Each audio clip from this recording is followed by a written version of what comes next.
You wear exposure suits for warmth and to provide some protection from accidental stings, scrapes and cuts.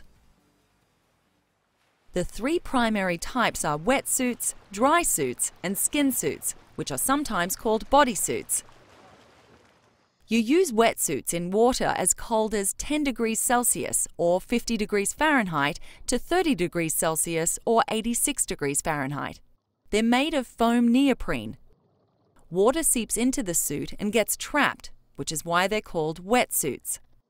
Afterward, your body heats the water, and the neoprene slows further heat loss significantly. A wetsuit has to fit properly, because if it's too loose, water flows in and out, taking away body heat. Too tight and it's not comfortable.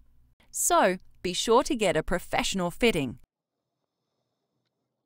Dry suits cover most or all of your body, and you use them in water cooler than 18 degrees Celsius or 65 degrees Fahrenheit, but also for very long dives in warmer water.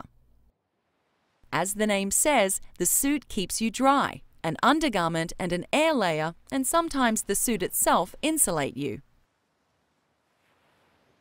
Because a dry suit is an airspace, you equalize it and adjust it for buoyancy control when you change depths.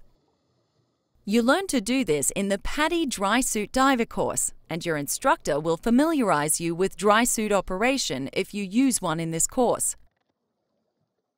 Dry suits don't fit snugly, but size, fit and options are still important.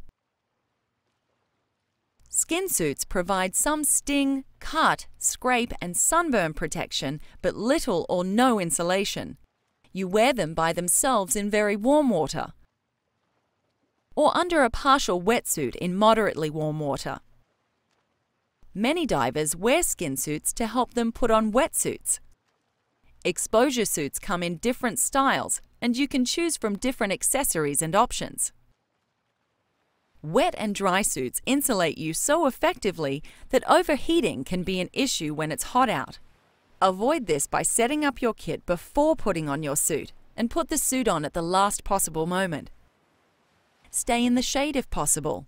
Limit activity as much as you can, especially when you have to be in the sun. Pull back a hood and unzip the jacket for as long as possible. If you do start to overheat, stop and cool off, even if it holds up the dive a few minutes. You carry a cutting tool for safety, such as to deal with entanglement, and for convenience, such as to remove litter from a dive site.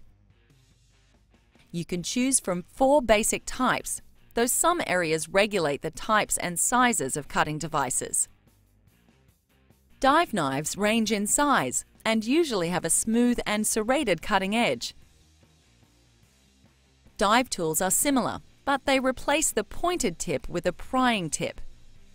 Shears are especially suited to cutting line and net. And Z-knives are bladed hooks specifically for cutting fishing net or line. You usually carry a Z-knife in addition to a regular knife or tool. You mount cutting tools in different places based on what you like, as shown. Wear at least one someplace you can reach it with either hand, so it's accessible even if you have an arm a bit tangled in something. You need a dive gear bag to carry all your equipment, except weights, cylinders and dry suits. They're designed specifically for diving so that salt water won't ruin zippers, so the material won't rot, and so they can withstand the stresses carrying it. You can choose from many styles, options and colors, which are mainly personal preference. The main thing to pay attention to is size. Select a bag that is slightly larger than what you think you will need, because your kit tends to grow as you gain experience.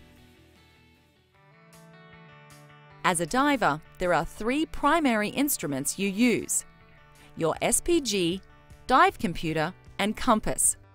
These may be separate instruments, or 2 or all 3 may integrate into a single one.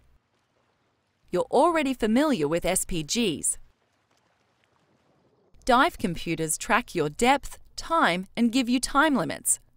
You'll learn about these in sections 4 and 5.